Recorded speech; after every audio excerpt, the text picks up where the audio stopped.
Halo, perkenalkan nama saya Samrin Hasan Mali, mahasiswa Fakultas Kedokteran Pendidikan Program Studi Bimbingan Konseling Universitas Nusa Cendana Kupang. Nah, teman-teman, di pertemuan kali ini kita akan sama-sama membahas tentang teknik-teknik yang berada di dalam layanan bimbingan konseling. Nah, yaitu ada 17 teknik.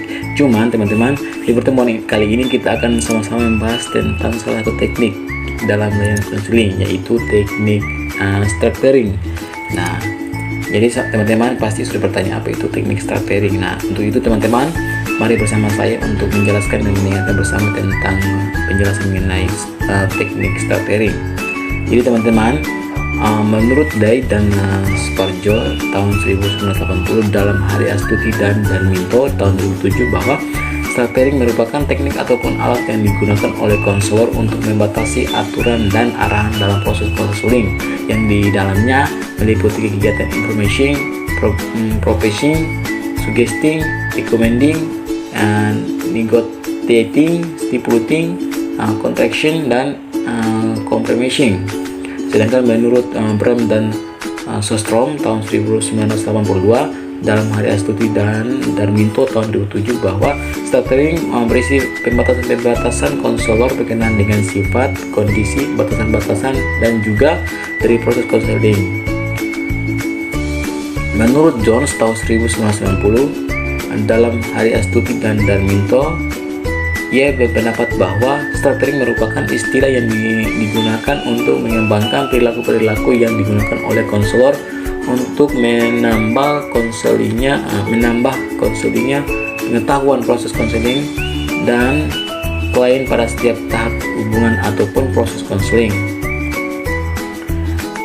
Definisi lain tentang structuring menurut Supriyono dan Mulawarman tahun 2006 merupakan teknik yang digunakan konselor untuk memberikan batasan agar proses konseling berjalan sesuai dengan apa yang menjadi tujuan dalam konseling. Alasan penggunaan structuring dalam konseling didasarkan pada pemikiran Hari Astuti dan Darminto tahun 2007, bahwa yang pertama, structuring dapat dikembangkan oleh konselor. Yang kedua, konselor dan konselor dapat membentuk persepsi yang sama tentang struktur konseling. Yang ketiga, structuring dapat digunakan untuk membantu pencapaian tujuan konseling. Menurut Day dan Spracchio tahun 1980, dalam Hari Astuti dan Darminto tahun 2007, bahwa mereka mengumumkan bahwa rasional penggunaan structuring dalam konseling dapat mencapai dua hal, yaitu banyaknya interaksi yang bermakna akan terjadi sesuai dengan aturan yang telah disepakati, diadopsi, ataupun dikembangkan oleh pihak yang terlibat dalam interaksi.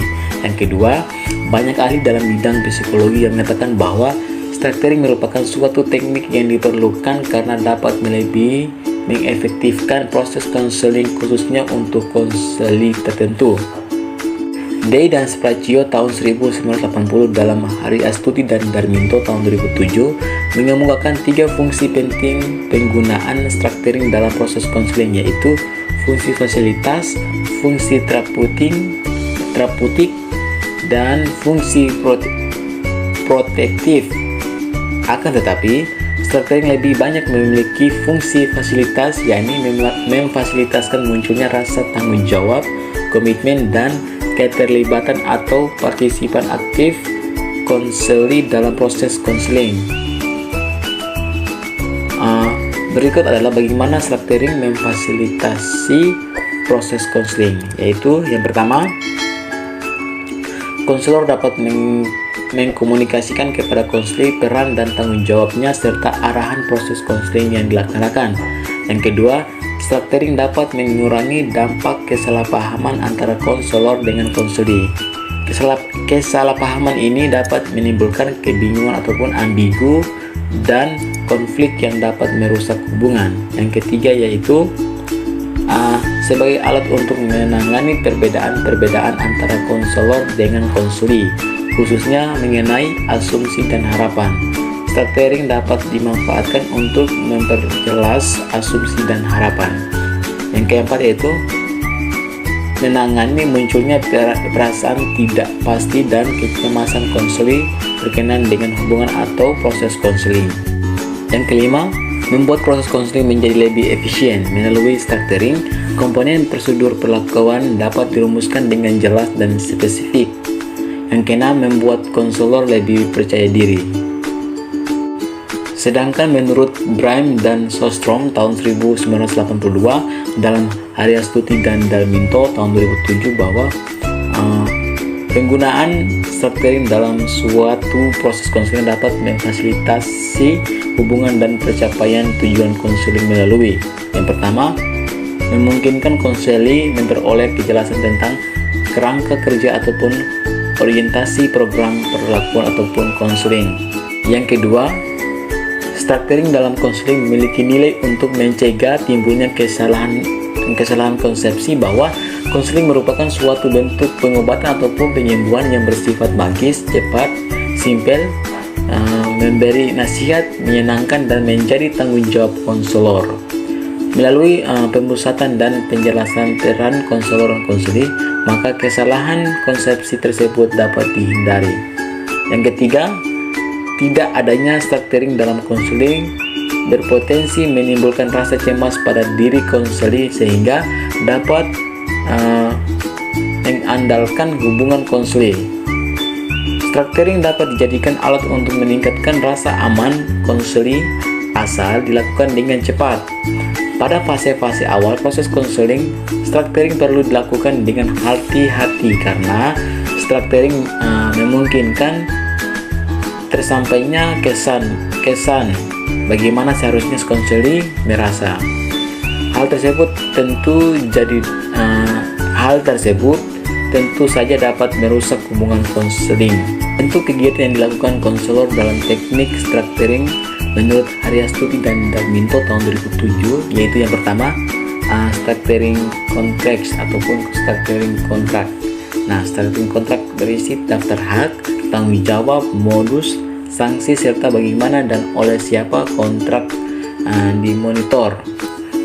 Structuring kontrak ini memiliki karakter yang spesifik, artinya bahwa kontrak berisi batas-batasan tegas sehingga konseli dapat mengetahui dengan jelas apa yang diharapkan darinya.